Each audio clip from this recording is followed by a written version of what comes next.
Greetings. Welcome to In Conversation with Trevor, brought to you by West Properties Zimbabwe. I go beyond the headlines and beyond the sensational. Today I'm in conversation with Donovan Chimhandamba, the founder and CEO of Nyanza Light Metals. If you enjoy this conversation, remember to subscribe, like, and share.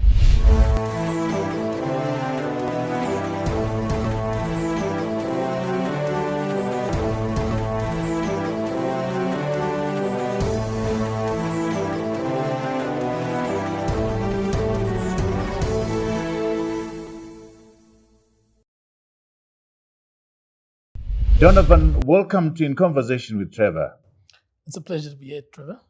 Delighted that you're able to join us. Donovan, your life, I want us to start at the beginning, but before going to the beginning, I want us to take a helicopter view of where you are right now. And I want you just as succinctly as possible to tell us about these companies that I'm going to run through. You are founder and CEO of Nyanza Light Metals, founded in 2011, and you hold that position right up to now. Tell us briefly what Nyanza does. Well, Nyanza is a manifestation of our ambitions. What we have said to ourselves is that Africa predominantly just mines and exports mineral ores, but there's no one actually taking the industrialization effort to actually say, what can we do to do value addition? So Nyanza is basically that. And what we're doing is taking heavy mineral sands, particularly or specifically titanium, and taking that up the value curve and making processing ilmenite to make what we call titanium dioxide pigment. So pigment is what is used to make paints, industrial coatings. So whenever you paint your house, when you touch your car, the paint on the car, when you look at toothpaste to make it white, when you look at even sunscreen for when you play golf, that's titanium dioxide pigment. Okay, so that's Nyanza Light Metals. And then you also, 2016, you founded the Diaspora Infrastructure Development Group. Again, as succinctly as possible, what is that all about? Well, we thought we're in the diaspora and we have capacity to leverage on our own networks, both as individuals, but also with institutions. So ideally, what we wanted to do was to focus on infrastructure development. And one of the first projects that we worked on and sadly didn't progress was National Railways of Zimbabwe. So in a nutshell, it's there to effectively do infrastructure development. Fantastic. And then the last one, I have a problem pronouncing it. What is it? How do you pronounce it? Arkein Capital. Arkein Capital. You are also founder and chief executive officer of Arkein Capital from 2011, and it's a position that you hold right now. What is Arkein Capital all about? It's a private equity fund. So we started that fund ourselves. Initially, we had Anglo America in it. They used to own 26% through Sishan Iron Ore Community Development Trust. And the focus there was for us to seed projects like Nyanza, like DIDG, and that's what it is. So it's a investment holding company that drives all these projects. Fantastic. So we've done this helicopter view, but I want us to go to your beginnings, because I think your beginnings have amazing lessons for a lot of people out there. You've been able to achieve all this much, having lost your father at 9 years old and your mother when you were 10 years old. Talk to me about that beginning. Well, I think only now when I look at it, I see some of maybe the positives that I drew out of that. At that tender age or young age, it's very difficult to understand, where you will end up at. But being a firstborn, you have no choice. I don't think I had any choice to try and dither around and cry myself to failure. So it was a difficult period. My father succumbed to cerebral malaria. And as we were relocating from Mangura Copper Mine, where he was a production superintendent, my mother then had a car accident. Which was unfortunate, and we were relocating from Mangura to Harare. So instead of going to Harare, we ended up in Masingo. And one of the things that probably we were blessed with, and we only start to understand it today, is that family systems are very important. So from my father's side, all the other siblings were still alive. The firstborn in the family was still alive. He was the last born in his family. And between them, they took responsibilities to take care of us. And back then it was tough. It was not like, and we were four. And their own families, in some families, they had 8 kids or children. So you can imagine, putting on our own burden on those families as well. And in the long run, we ended up settling with our grandparents in Rosmuto, Bawa, or Nemarundu, as you call it.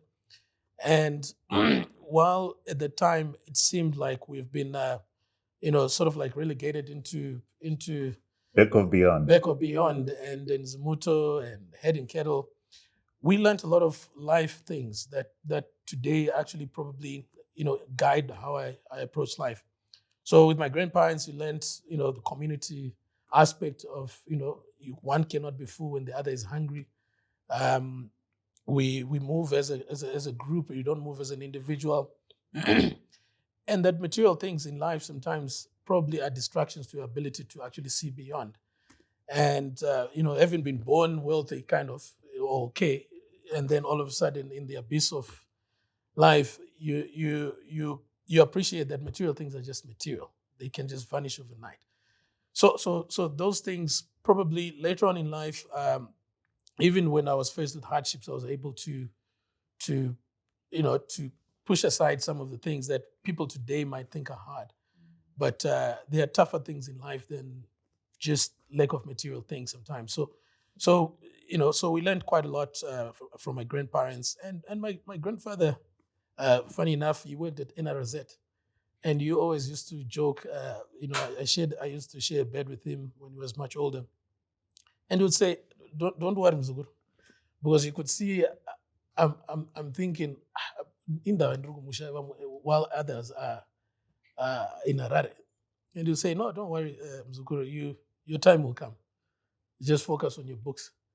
And I managed to get my distinctions, some distinctions at O level and A level, operating from there. My mother's side also was fantastic. Everyone tried to chip in where they can. And, despite, with all the families, you will have some squabbles here and there, and you think maybe they're doing certain things because you're an orphan.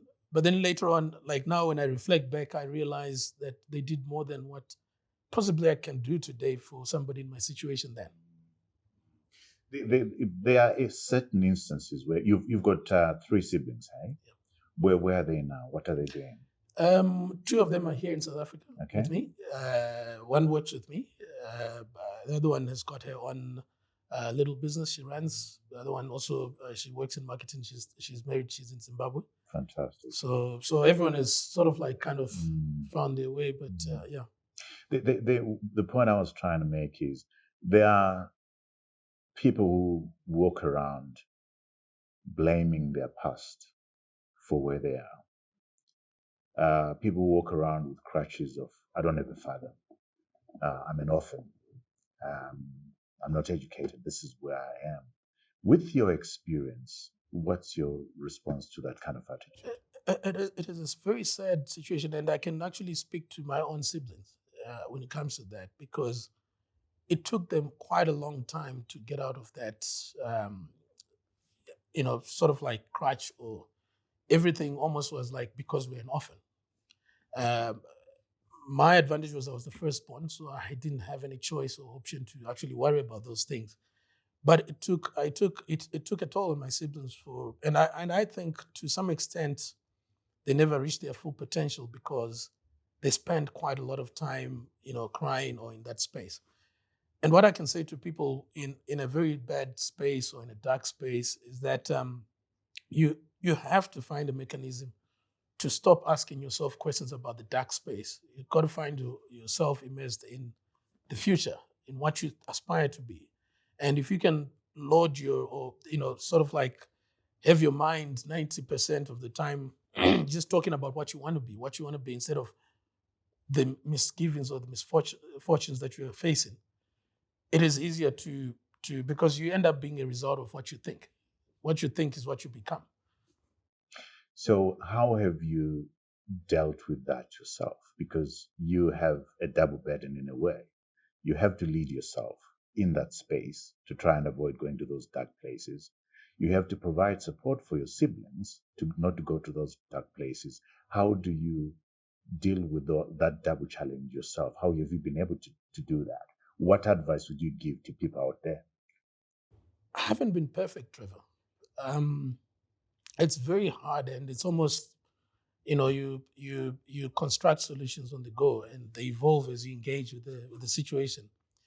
Um, so, having lost parents, it's probably one of the worst things that can ever happen to anyone. But then the sad part that comes with that, or the unfortunate part that comes with that, is your ability to empathize sometimes becomes very difficult. So when people come to you with a problem, you look at it and you say, come on, Are you serious? there is worse than this. You Yeah. can't really come to me crying about this. But the reality of the world is that everyone has challenges in different ways. So when I was dealing with such issues, especially with my siblings, I probably took a very hard road, on them. And maybe I was of not much help to them because I kept on saying, stop being a sissy, let's get on and move. Instead of spending more time empathizing and understanding exactly, what they're going through and trying to hold their hands. So, but then eventually, as you grow, it comes around, and you soften a little bit, but it's on the go. Wow. So you're talking to somebody who lost. I lost both my mom and my dad 3 years ago through COVID. And here's the difference between you and I lived with them for 40, 45, 50 years. You didn't have that opportunity. Speak to me about that space.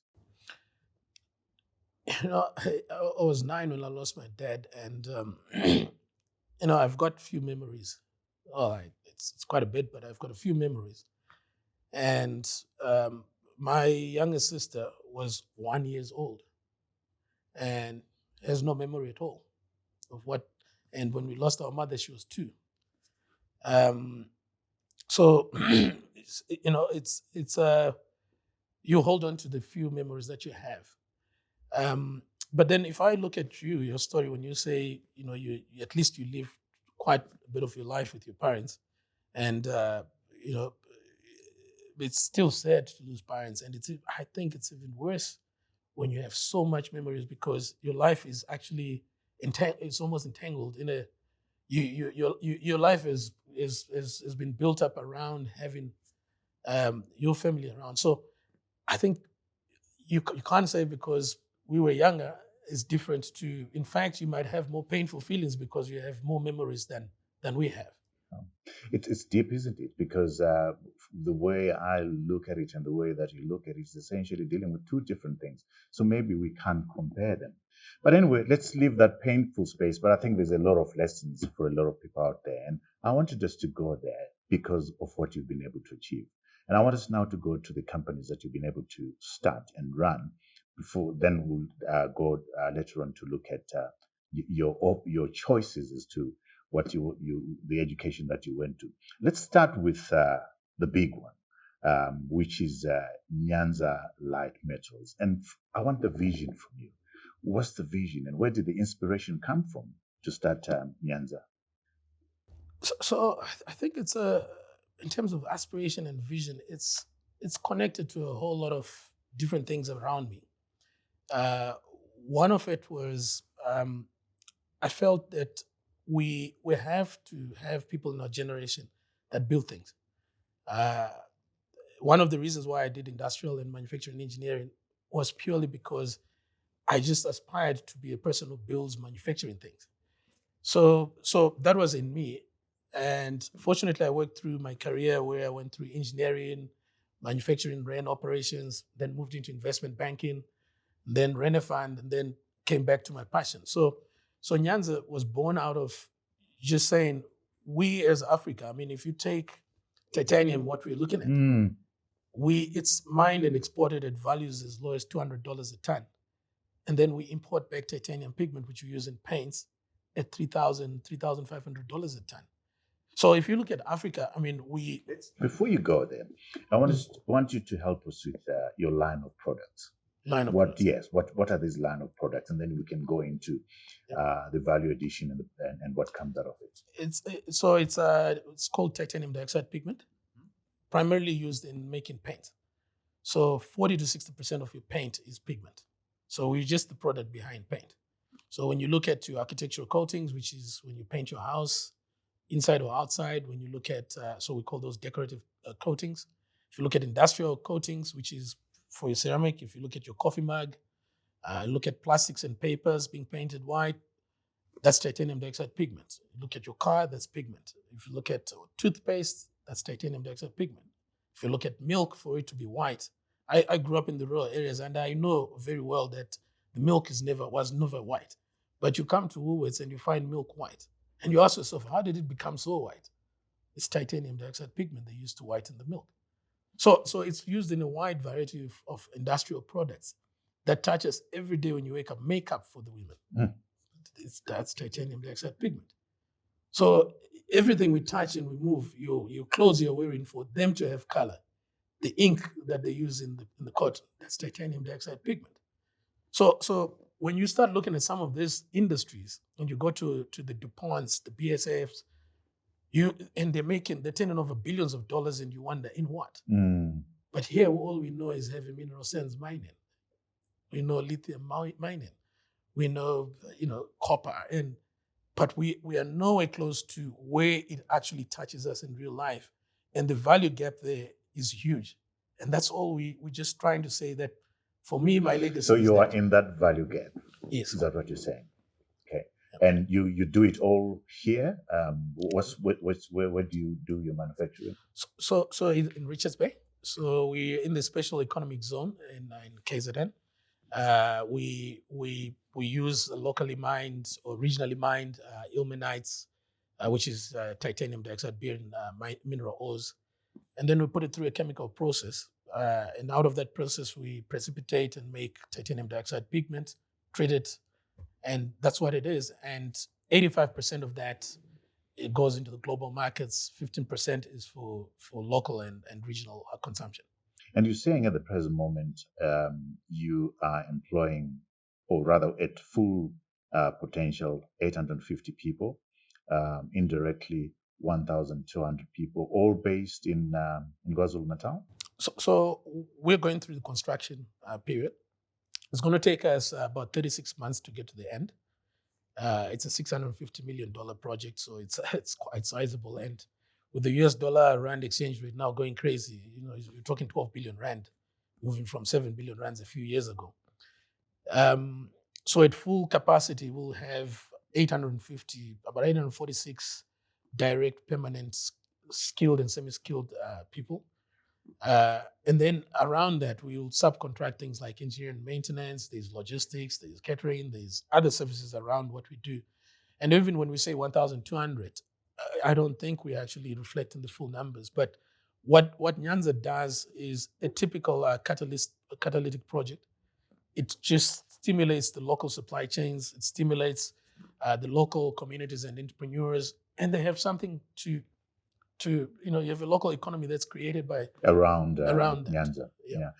Donovan, we'll take a short break here. We'll come back, and when we come back, I want us to get into the big number that you've mentioned, which is $600 million for this enterprise that you are building. So please don't go away. Join us after this break. What I can say also about capital raising is that the big chunk of it lies in trust. At the end of the day, people invest in people.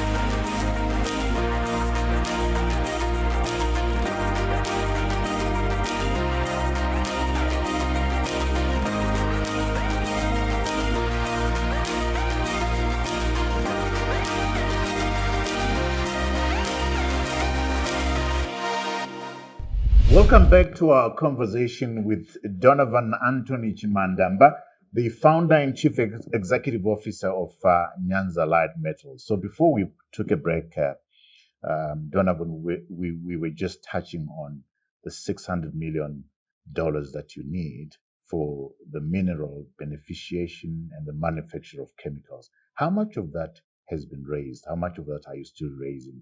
And what lessons can you share with our viewers in terms of capital raising? If you could break that down for us. Capital raising is one of the toughest things. And what I'll start off by saying is that the biggest marketing job comes when you're trying to sell your project. What we've done, and fortunately through my experience, I've got almost an overall understanding of manufacturing, operations, but at the same time I've worked in the DFI space, or development finance funding space, running project finance, private equity, and venture capital. So I can connect the two worlds and speak both languages, and that helps in trying to sell the project. Now, where we are in terms of the $650 million is that to develop such a project, you've got to go through certain phases. So the first one is what we call feasibility studies. And we've spent more than $30 million on, some would call it research, but it's hard lessons. You're giving me heart attacks. So, and in those $30 million that we've spent, in that $30 million, we effectively trying to build a bankable project that speaks to the very important investment philosophies or principles to institutional investors. A project of $650 million is not for, you don't go to your family friend, and you have to speak to large institutional players. And large institutional players, what they want to see is, especially for Africa, is value addition. So not just mining and exporting, but doing something like that. They want to see local job creation. They want to see local communities being integrated. They want to see us building more advanced, technological projects. And if you are able to put all of that and also embrace, these days, you can't do anything without talking about ESG or environmental performance. If you embrace that, you start to attract the right players. So today we've been fortunate in the $30 million, we have attracted people like Africa Finance Corporation out of Lagos. We've brought in Afro-Exim Bank, Africa Export-Import Bank. They've funded, they're part of our co-shareholders as we speak. And I can't disclose one of the banks, Sure. but we are busy signing, but it's out of Washington, D.C. It's a large international finance institution. They're also coming on board. And then outside that, we have a lot of private equity and sovereign wealth funds now coming on board to complete the equity side. So we have all the players that we need on the table. What we are busy with is ticking the boxes. So the environmental permits, ESG. operating, all of that. And those are the conditions they want to see fulfilled. And we hope to have fulfilled all of those by end of September this year. While we're doing that, we've already now established our EPC contractor. We've appointed one of the EPC? Sorry, I sometimes I get lost in my own world. Slow down. I keep saying to people, It's the engineering, procurement, and construction contractor. Right. So the guy who actually builds the plant. Okay. So we've appointed a contractor out of China. They've built 17 of similar plants in China. So that has helped bring in and inspire confidence with the DFIs in terms of what we're doing. What I can say also about capital raising is that the big chunk of it lies in trust. At the end of the day, people invest in people. I can be as smart as it can be, but there are people who can be less smart and do much better than I am. So one of the biggest things that you must always do that sells the most is just being honest. When there's a problem, you're just transparent. Don't bear the problem and try and hide it. Just be transparent. And sometimes answers come out when you discuss more. So many people go into cocoon. And I learned that the hard way when I was running Vesuvius international operations. I started off as a young engineer, and I thought everyone employed me because I'm smart and I must have all the answers. Only later on I realized the more I was hiding stuff, the more I was suffering. But when I started opening up and communicating more, I got more help, and in fact, I started progressing a bit better. So that's probably one of the biggest things when you're trying to sell your project. People invest in people, and people, when even you are failing, they don't care about your failure. They care about your honesty and your ability to continue to stand up and Your go forward. integrity. Your integrity matters. And when would you be at peak? When do you expect peak to come in terms of production, in terms of the vision that you have for this establishment? I think we've now built a platform. People can't see it really. I think what you're seeing is just the tip of the iceberg. It's taken us 12 years to get here. I was 31 when I started. I'm 43 today. So, and through the journey, a lot of people have left. Others call it white elephants. And rightfully so. 12 years is not a joke. So what we have done... What has kept you going? Why is when everybody else is walking away? Can you let us into that? It goes back to losing parents when I was a kid and just seeing the future and not seeing the problems that surround you. So that's every time there's a problem, you accept the problem, but you should look at it by saying, okay, maybe this path doesn't work, but what other path can I establish for myself to get to where I want to go? So the goal and the vision never change. The big picture never changes. But the strategy and the actions that you execute along the way, they should change. And strategy must not be static. Dynamic. Yeah. So that's how I look at things. So you say we're seeing an iceberg, which is an iceberg, a tip of the iceberg rather. What will this look like when the final things? If we do get it right in terms of if we get what we want, what we aspire to be, what we think we've built is a platform that can be replicated in many places across the continent. We're big on value addition. That's what we want to do. And the skills we've developed are not necessarily for titanium or mineral sands. It's skills that say, let's take primary raw materials and take them right up the value. Which is a cry for the continent, isn't it? That's what we ought to be doing. Yeah. So if we get it right, we think over 2030 we should be very close to staying at $2 billion worth of projects. It's a big ask, but the first one is always the biggest challenge. Yeah. So once you have that going, and with the banks that we have, and this is also important, the type of money you have can make or break you. So when you're in our phase, private equity is very aggressive. So one has to be careful in terms of private equity because they're in for the returns, time-driven, whereas development finance institutions, they're patient, they're more about the development impact, the long-term. So desperation can get you with the wrong funding and it can derail you from your ambition. So there's a lot of combination of things that we think, but we think in 2030 we should be staring at a $2 billion portfolio of projects. Talk to me about the founder's dilemma. You see what people don't see. You see what bankers don't see. You see what private equity people don't see. You sleep with what you see. Or rather not.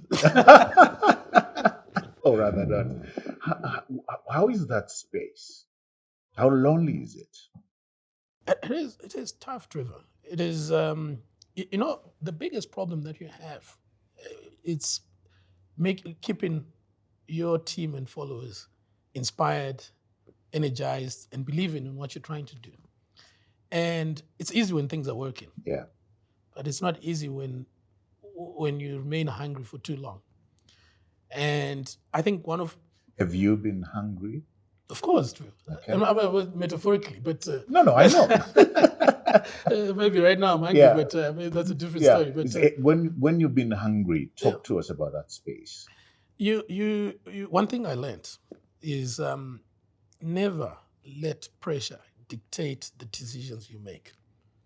It's very tough. It's easy for me to say it. Don't make a long-term decision based on short-term pain. Is that what you're saying? Yeah. So if you do need to take some haircut, if you do need to take some serious drastic measures just to remain there, do take them. But do not succumb to the pressures of today and forgo the vision that you have. Fantastic. That's a powerful one. On that score, we will leave Nyanza and move on to DIDG. You are the founder and chairman of the Diaspora and Infrastructure Development. Talk to me again about the vision and the passion, what it is that you're trying to do. You won a $400 million contract to refurbish the NRZ infrastructure. Where did this come from? So that was probably one of our most daring and bold ambitions. I thought Nyanza was huge. No, Nyanza is huge, but each project is its own. Sure. So this one we're moving into geopolitics, and because you're looking at privatization of a parastatal. So NRZ was or is the biggest parastatal for the Zimbabwean government. And what we went in there with was to say to the Zimbabwean government, give us NRZ, we run it on a concession basis for 25 years. You give us no security. We raise all the capital to refurb, reinvest in it, and we make our money out of that. And everyone looked at us and said, you want to take NRZ to make it your own? And I think that was probably the biggest challenge that we never, because we were thinking commercially. We're thinking, look, we can do this. And we knew exactly, if anyone goes to NRZ and looks at it, the numbers don't make sense. Everyone thinks we're mad. Because if you approach that from a standard approach, there is no money at NRZ. But we have a totally different strategy and view of how this thing was. What was that strategy? We looked at NRZ as a midfielder. If it's in soccer, you say this is a midfielder. If the region wants to defend or score, the midfield has to work. So if we're going to make money, we have to make money through being very good defensively, or strengthening our defense, or being strong at scoring goals. But we are the midfielders. We are not the defenders. We are not the goal scorers. Right. So what that means, it means you go outside and say, for me to make the region, the SADC region, score and defend against competition, what are the things the midfielder must do? Mm-hmm. And when they score, when they defend, I make my money. Mm-hmm. We are not going there to say, as the midfielder, I must defend and I must score. Mm. So everyone looks at the NRZ, looking at Wange, Zisco, the local dynamics. There is nothing there. We went into the region and developed routes, corridors, and relationships outside, and this became a necessary connector within the region for pit to port strategy or port to pit. And that's where the whole game was. But wasn't that the original idea in any case, that NRZ would be the hub? Well, Sister John Rhodes, yes, that's what he did. That was the original idea. That's how he did it. Yeah. But not what we I know, yeah. So and we were saying, let's go back to the basics and make Zimbabwe important in the South Corridor rail network. And we must find ways of making money through that. But to sit there and talk about we're going to be moving local bricks, we're going to try and restart Zisco Steel, going to try.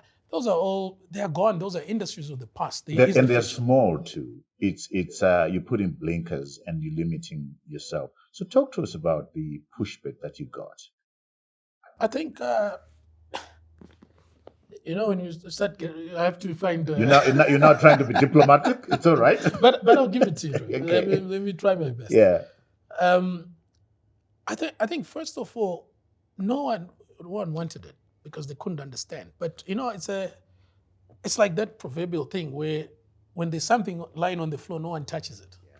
The moment one picks it up and tries to make it his, everyone comes out of the woodworks and say, no, but why you? I can also do it. And so there's the local gatekeepers every time who just emerge from nowhere, and all of a sudden they also have a plan. That was one. The second thing was, I think ideologically, the government was still stuck in saying, socialism, this is ours. This is ours. Are we seriously giving it away? As opposed to saying, no, we are now allowing or enabling for this asset of ours to generate or stimulate the local country or the economics. The regional economics for that matter. So there was that. And then, but from our side also, we learned quite a lot, and it's helping us today. We were not, I think we were naive. We thought money, technocracy, understanding the strategy, is what matters. And relationships, we knew they matter, but we didn't really know what relationships mean. Right. So there's a saying, may his soul rest in peace, Lieutenant General S.B. Moy. Yeah. He really took a liking on us, and he liked the boldness of our ambitions. And he said to me, I was sitting with him in Gaborone one time. He says, Donovan, you know, you are there, I'm here, they are there. So I was trying to understand, what does he mean? He says, you see, when you're doing something like you're doing, everyone, even the ones that are against you, they are there on the table already. So you can't wish them away. What you can do is spend more time in trying to see how you can limit their distraction, how you can accept and concede in certain ground, whether you like it or not, but in the interest of the whole thing moving. So what he meant there was, you are there, they are there, I'm here. We all have to find ways to make it work. And if you think your own positions are the ones that can make it work, the others are not invested in making it work. They're invested in making sure it works for them. It works for them. So we were naive when we started DIDG, because that was one part. The other one, which is quite important actually, and I'd like to share this with you. Sure, absolutely. There's something called the prayer. And I'm not talking about praying to God. Yes, you must. So firstly, when we got the award, well, it was cancelled in cabinet, so Mugabe's cabinet. 12th September, it was my birthday. And at that time, many people were calling me thinking that I'm gonna be suicidal or something, because they knew how much we had invested into this. And then between 12th of September and 16th October, we forced the matter back to cabinet. It was approved. And everyone asked, what happened in between there? Well, I got onto a plane, went into Zimbabwe. I said, I'm not leaving until I turn this ship around. And in that process, we established something called the prayer. We were trying to get to the President Mugabe, because we knew if he could hear our story, he would change his mind. But to get to Mugabe in that environment, to get to any president for that matter, there's always gatekeepers. And where we were getting it wrong was always trying to get to his office directly. So it's a natural road where all the gatekeepers are. And you find them waiting for you. So you're not going to progress. Yeah. So in that process, then I went everywhere. I went to the military, I went to intelligence, then eventually I met, and again, may his soul rest in peace, Air Marshal Terence Chief. So I was trying everyone I could see. So I went to Air Marshal, and he says to me, and I'm telling him a very serious matter here. He says to me, Donovan, you need to go and pray. Mm-hmm. So I'm thinking, these are the guys running the country.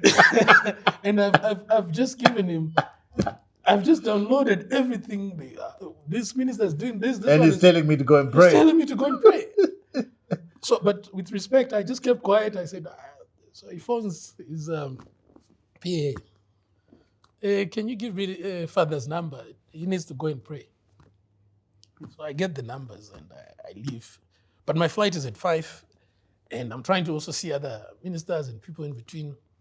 So I tell my driver, I leave my driver with my phone.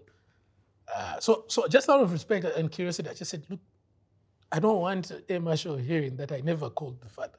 So let me call father just to say, I'm Donovan and I must pray. And then he didn't answer, but I left my driver with the phone in the car. And then I went to see other minister. Then when I came back, he says, no, father just called us. He says, no, he's here. Dombushawa Theological, he's conducting his lessons there. I'm going to stop you there, and we will continue after the break. Don't go away. Join us after the break and hear the kind of prayer that Donovan prayed. This is the guy who prays with the president every morning at 5:45, and when he goes to bed.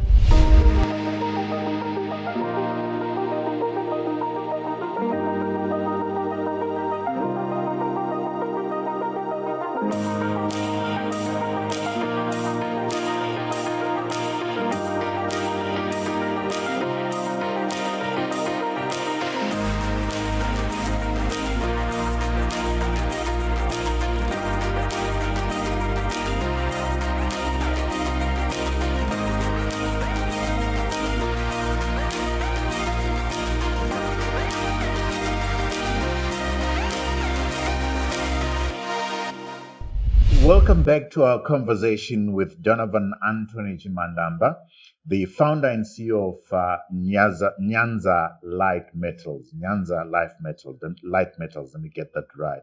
So the father returns your call. Yeah, yes. Talk to us about what happens thereafter.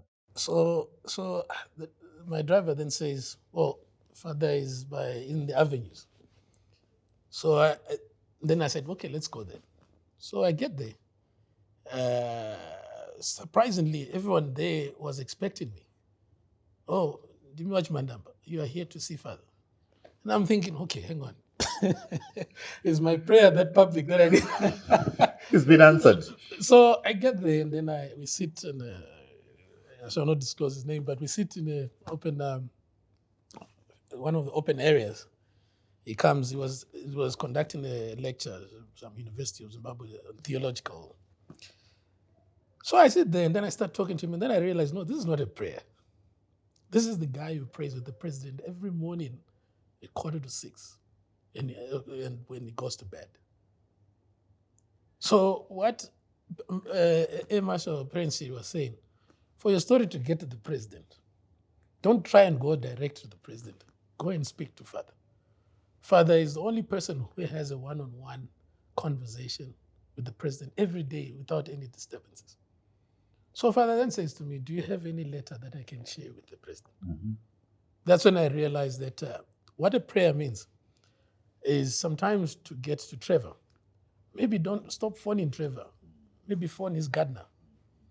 His gardener, when Trevor is unguarded, who say to Trevor, there's this guy who's been telling me this. And Trevor will actually listen relaxed. That's what happened. And 2 days later, that was on a Friday. On a Monday, the president called his cabinet. Says, I have now received information contrary to what you guys have been telling me. And then the whole cabinet went up saying, we support the project. We're just doing our DD. Wow. That's how it got approved. So that's the prayer. So I think the lesson there is what we learned is sometimes we invest too much in direct confrontation and effort and never see the other easy part. I've never shared this prayer with anybody, but now that you've mentioned this, I'm going to share the prayer. When we were looking for a school place for our daughter, we tried to call secretary to the headmaster. We tried to call the headmaster. It didn't work until somebody gave us the number to the security guard at the gate to the school. We called the security guard and he said, yes, the headmaster is here and I can arrange that you come and see him. We went, we got there, we didn't ask for the headmaster. We asked for the security guard who directed us to the headmaster office. Cut a long story short, my daughter got a place at that school. That's the prayer. Wow.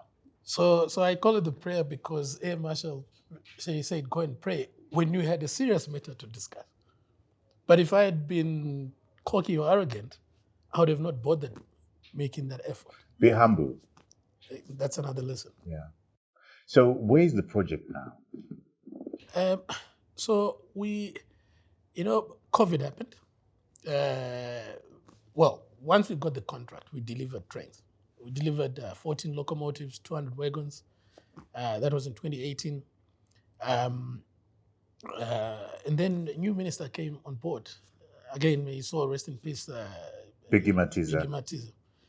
And what SB Moyo was saying is that they are there, you are here, we had already delivered some trains.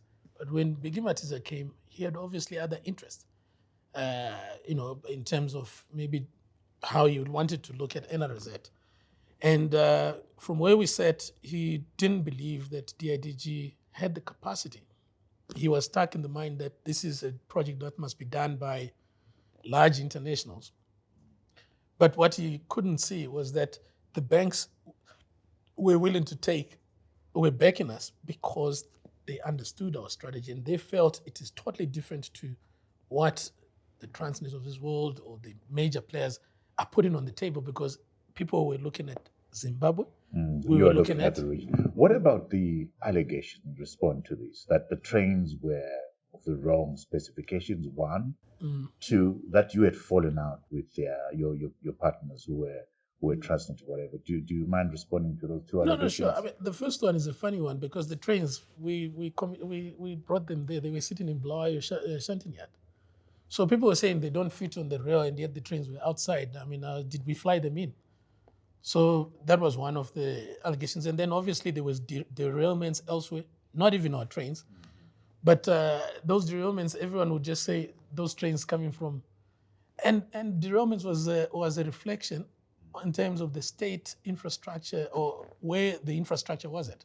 So that, I don't think there's much to say other than, it was just all trying to paint a certain picture. What about the fallout with the partnership?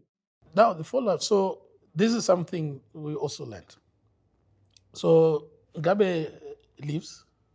New dispensation comes in. We had the support from the president, but the bureaucrats and everyone's got their own angles. They are there. They're there. So we only considered a few people. We didn't. Yeah. So also on this side, dispensation changed. New minister for public structure, new board for Transnet. They freeze everything what they can do. So Transnet ends up in a situation where they can't really make a decision in terms of investing. But it's something that they can't say publicly because this is what they are supposed to be doing. So we end up in a situation whereby, on one hand, we have a partner who's going through, because now they are having these commissions of inquiry, and that becomes juxtaposed on our own process. So we were trying to decouple ourselves and rearrange our arrangement such that they are a contractor. Because the funding was to DIDG, by the way, by the banks. They could not touch some of these institutions because of the issues they were going through. But people were not seeing that. They were looking at the partnership. But then it was strategic because it was then used by, on the other side, the other people who had other different interests. To torpedo the whole thing. Is it dead now? Is it in court? What's happening? No, so we at that time we lodged a declarator. Okay. We didn't prosecute, but a declarator is simply saying, we feel this has been done unlawfully. The damages of $236 million. We've spent significant amount of money doing the feasibilities, raising all this capital is hard. Getting the trains to Bulawayo? We went and negotiated with those trains, by the way. NRZ was able to jump from about 1.8 million to about almost 3 million tons because now they had capacity. And that was a short-term measure while we finish everything else. So maybe coming back to the point in terms of the legal matter. So the declarator is out there. Now, COVID then happened. A lot of things changed. Even the regional dynamics, some of the companies closed, the new emerging companies.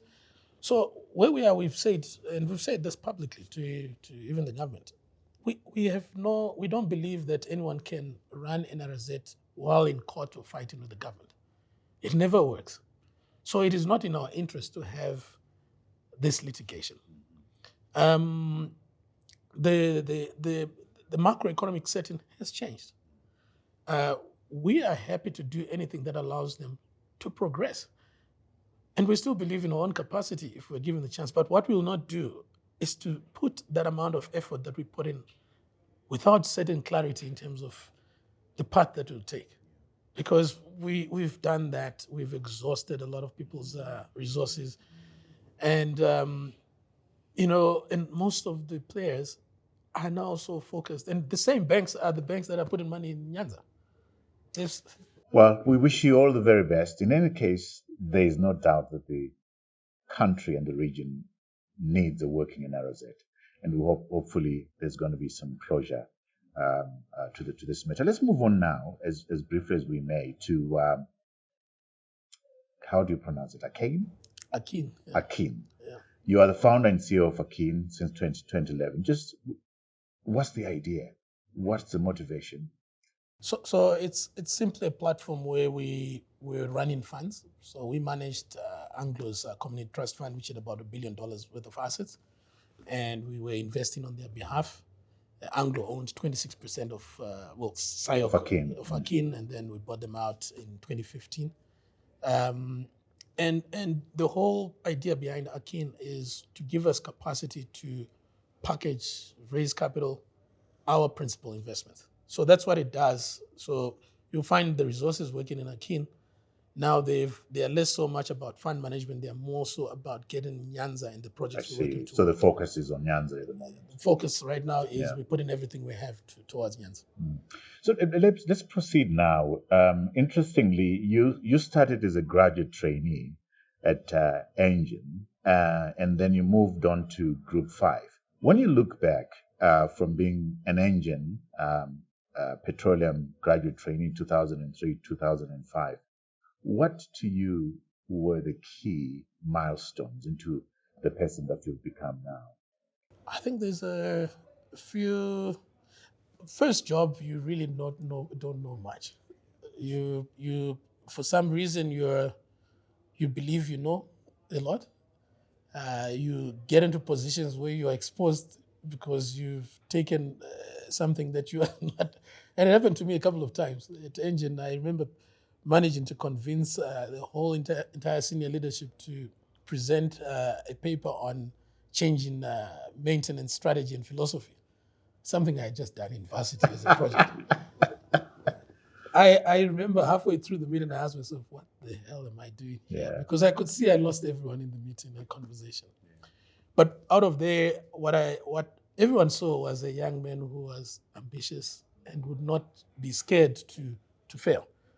PPC, I learned quite a lot around people management, people systems. Funny enough, as an engineer, so I was an operations performance engineer to start. And all we were doing is they said, no, we don't want you to focus on engineering things. We want you to focus on what can make people work better as an engineer. Just study people, put people systems. So PPC had something called the Kambuku system, which was just addressing a deliberate attention to people. And not having conventional HR people dealing with that. So that's what I took from PPC. Then Vesuvius, I think this is... Kambuku is a meal, isn't it? An elephant. Oh, it's an elephant. Okay, yes. Sorry about that. Well, I learned it there. So they said Kambuku is an elephant. Or we had an elephant. So maybe not an elephant, because PPC's logo has got an elephant. Okay. Then Vesuvius is probably where I really became me. Interesting. Vesuvius was born out of ISCO, the old ISCO, when it started unbundling. Coal went to Exaro, iron ore went to Kumba, then the pyrometallurgy or refractory manufacturing side was bought by Vesuvius, which was a Belgian, listed in London Stock Exchange under Cookson, bought that division. So the first thing the problem that they have was that they were buying a cost center. Mm-hmm. So you can imagine the pricing between a cost center when it's within a steel manufacturing operation. So it's the same fights that you saw between us, Metal later on, and Kumba and Exaro about pricing because it was cost plus, whereas they wanted to go to market driven. So when I got there, and I think this the owners of Vesuvius were very naughty. I'm 25.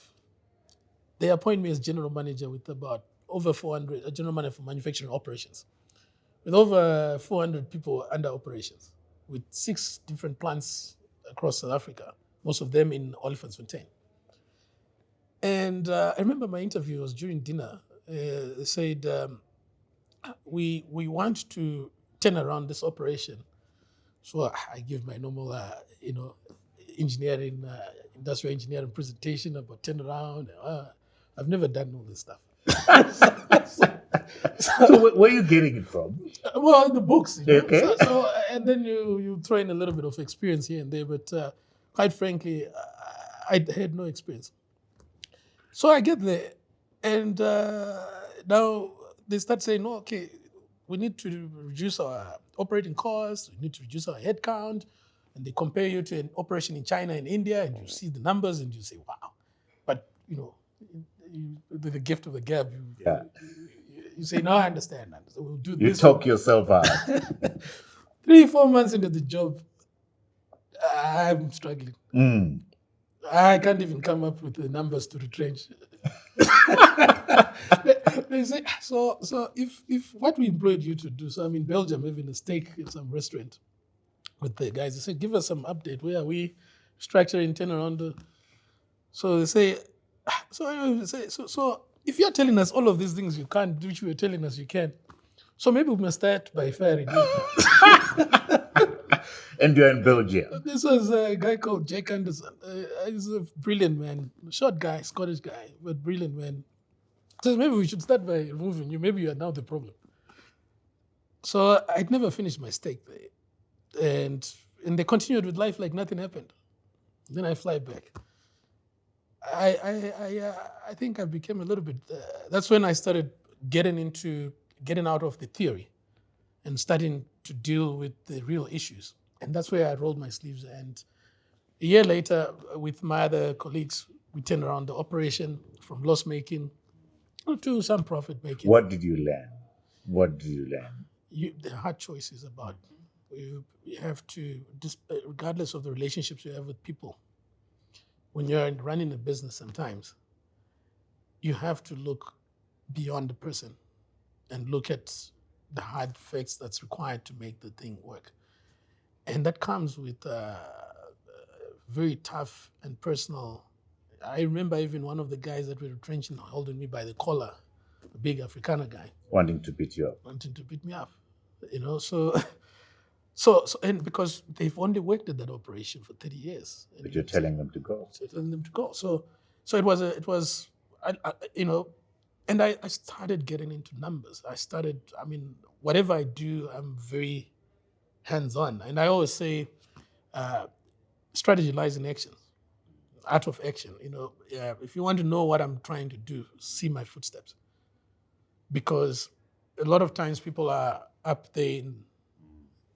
So I've become a very hard nut bolt, and I know my number. I think I do. And whatever I get into properly and try to understand it to the best I can. So I learned that, and what it has helped me with today is, even when we're building Nyanza, when I say strategy is not static, I mean it by what it says. If I live here planning to go to my office in Centre, and I've got a path that I thought I should use, and then there's a car accident. You got to turn around and find another path. But if you think strategy must be static, you're going to wait in that queue. So building Nyanza, building all my organizations and operations is, I believe so much in strategy. I believe so much. I read a lot of books on military. Military is one, military books, they're similar to business. The only difference is that one is fatal. When things don't work, you die. The other one is you might be broke, you might be blacklisted. You might be hungry. You might be hungry. Tell me, your choice of industrial manufacturing, your choice of studying engineering at NUST, where did that come from? Do you remember where it came from? Was there somebody who pointed you that direction? Was it something inside of you? So during my time, I think, firstly, UZ got closed. They had strikes. They were closed for a year. But even if it was open, they didn't have the degree. The only degree that I really considered was metallurgy. But NUST had come up with the curricula at that time, and it was at its peak. I don't know now the economic situation.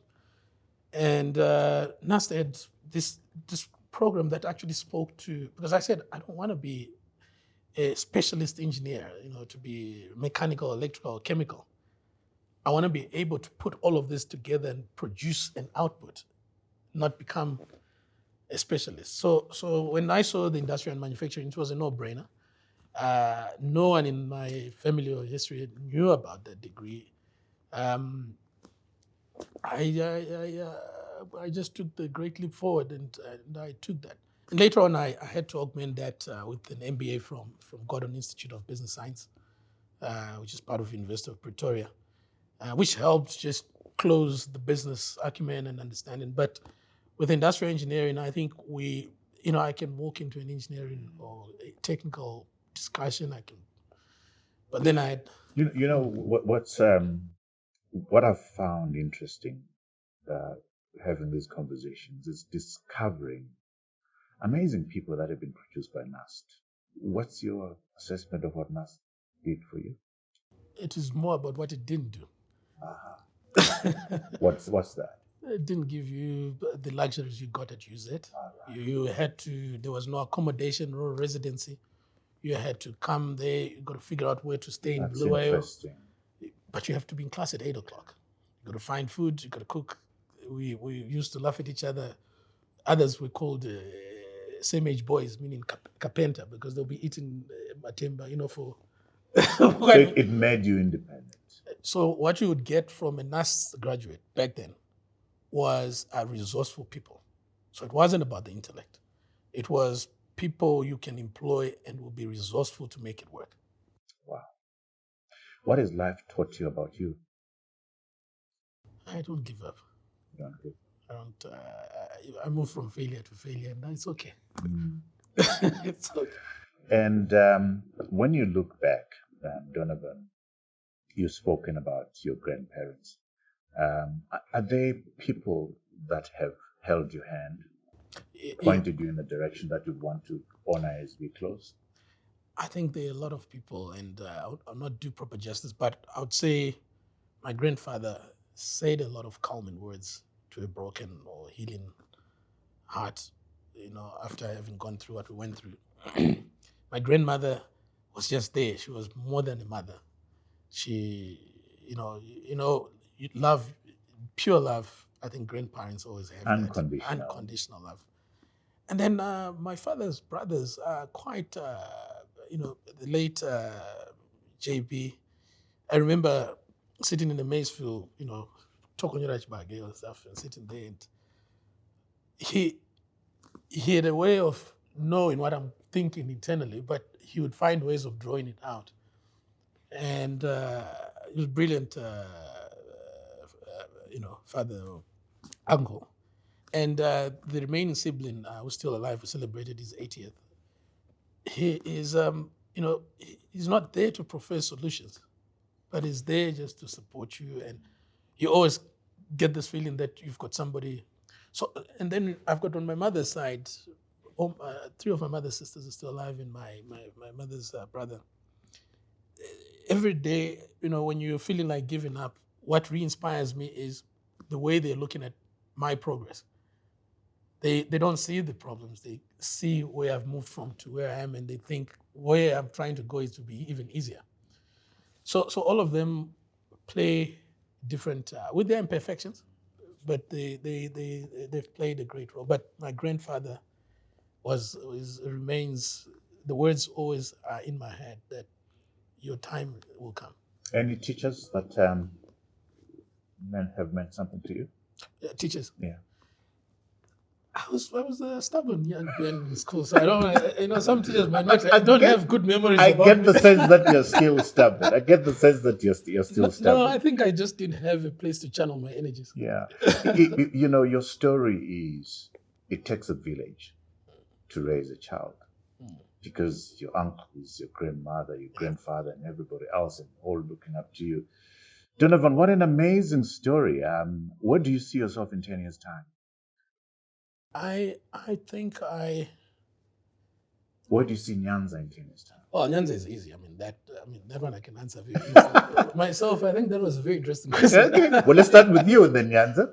Let me start with Nyanza and then I'll come to myself. Nyanza, we're very clear in terms of our strategy.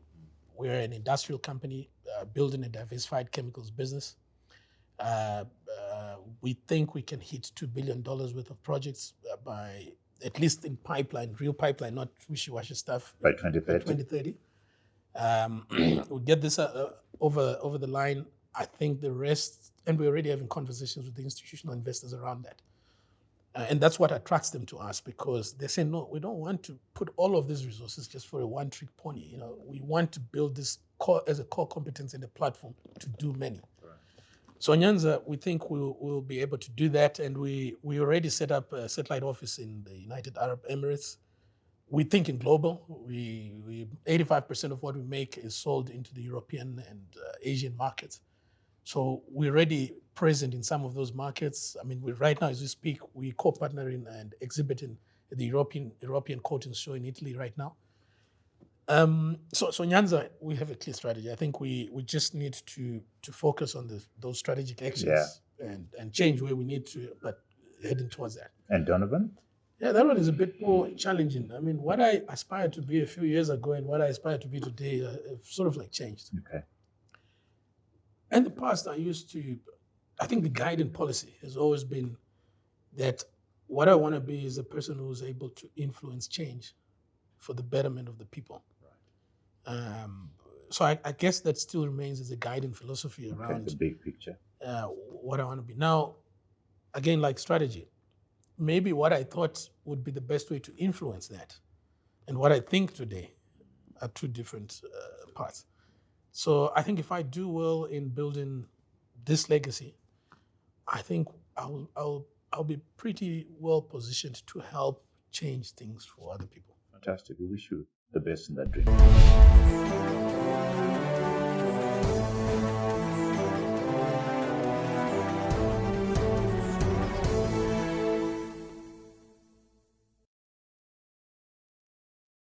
I'm not going to let you go before we discuss books. What 3 books have you read that you would want to recommend to our book-loving audience out there? I mean, I like reading. And the reading part didn't come because I love reading. Mm-hmm. It's because I struggle to sleep. When you have too many problems you're dealing with and you have insomnia, I struggle to put 3-4 hours continuous of sleep. So if I have a little bit of wine, maybe a bottle, maybe I might find some sleep. Okay. But I still wake up pretty early. And so I channeled that time to reading. I don't like fictional books. Okay. I don't like same here. Feel-good books. Yeah. Or make money, get rich, get what books. I like. I'm so in tune with things around strategy and management. So there's a must book I think everyone must read who runs a business. Mm-hmm. It's called The Art of Action. Okay. That's by Stephen Bangen. That book just clears your mind in terms of how to design an organization and how to transform the people in the organization to achieve something. Right. And it's all about clarity. Mm-hmm. If people are not clear, you'll be pulling in different directions. Right. That's the first one. The second one? Second one is Bargaining with the Devil. I had to read that one because I found myself negotiating with people I don't want to negotiate with. So it always brings me back to the conversation rather than the emotions. And what that book teaches me or reminds me all the time is you have to negotiate with your adversaries. They're there, you're here. You all have to find ways to make. So you have to. That book teaches that. Yeah. The third book. Third one again is there's a few. There's one called Difficult Conversations. So the nice thing about that book is a little bit different from the other books, but again it's almost a similar thread with Bargaining the Devil, but. Difficult Conversations is about teaching you the strength to have difficult conversations. Every time when you hit a difficult conversation, you're about to unlock potential. Yeah. So it goes across family disputes, and then it goes into business disputes, it goes into geopolitical wars, and it uses many examples, in that.